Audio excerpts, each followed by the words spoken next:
আপনারা দেখছেন হলদিবাড়ি টাইমস। বছরখানেক আগে কাজ শুরু হয়েছিল ঠিকই, কিন্তু বিগত 3 মাস ধরে থমকে রয়েছে জলধার তৈরির কাজ।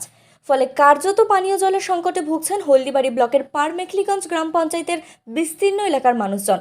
স্থানীয় বাসিন্দাদের অভিযোগ, তীব্র গরমে জলের চাহিদা বাড়ছে, পাল্লা দিয়ে বাড়ছে লোডশেডিং। তার মধ্যে পানীয় জল না মেলায় বিপাকে পড়েছেন তারা। হলদিবাড়ি ব্লকের 6টি গ্রাম পঞ্চায়েতের মধ্যে পারমেখলিগঞ্জ ও দক্ষিণ বড় হলদিবাড়ি গ্রাম পঞ্চায়েতের এলাকায় গোড়া থেকেই উচ্চ জলধারের মাধ্যমে নলবাহিত পানীয় জলের পরিষেবা ছিল না। এর মধ্যে পারমেখলিগঞ্জ গ্রাম পঞ্চায়েত এলাকাটি আয়তন ও জনসংখ্যার দিক থেকে দক্ষিণ বড় হলদিবাড়ি গ্রাম পঞ্চায়েতের থেকে অনেকটাই বেশি। স্বাভাবিকভাবে এতদিন যাবৎ একটা বৃহৎ অংশের মানুষ পরিশুদ্ধ পানীয় জলের পরিষেবা থেকে বঞ্চিত। স্থানীয় সূত্রে জানা গিয়েছে, ওই গ্রাম পঞ্চায়েতের গাছবাড়ি গ্রামে 2023 সালের গোড়ার দিকে পানীয় জলের একটি প্রকল্পের শিলান্যাস হয়। তারপর জনস্বাস্থ্য কারিগরি দফতরের তরফেই সেখানে উচ্চ জলধার তৈরির কাজ শুরু করা হয়। এই প্রকল্প বাস্তবায়িত করতে 3,62,00,000 টাকা খরচ হবে।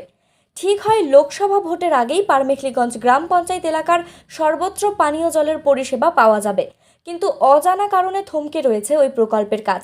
স্থানীয় বাসিন্দা বিপুল রায়, জয়শঙ্কর রায়ের দাবি, জলাধার তৈরির কাজ বেশ কিছুটা এগোনোর পরে মাস 3 আগে আচমকা তা বন্ধ হয়ে যায়। তারপর থেকে গায়ে অজস্র বাঁশ বাঁধা অবস্থাতেই ওই জলাধারটি পড়ে রয়েছে। কবে ফের কাজ চালু হবে তারও কোনো স্পষ্ট নির্দেশ নেই। গ্রাম পঞ্চায়েত কর্তৃপক্ষের দাবি, বরাদ্দপ্রাপ্ত ঠিকাদার অন্যত্র কাজ করার জন্য বর্তমানে এই কাজটি বন্ধ করে রেখেছে।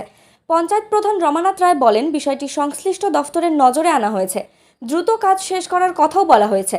মাথাভাঙ্গা জনস্বাস্থ্য কারিগরি দফতরের জুনিয়র ইঞ্জিনিয়ার বিশ্বজিৎ সেনগুপ্ত বলেন, লোকসভা নির্বাচনের জন্য দফতরের কাজ কিছুটা বাধাপ্রাপ্ত রয়েছে। ভোটের ফলাফলের পর সব স্বাভাবিক হয়ে যাবে।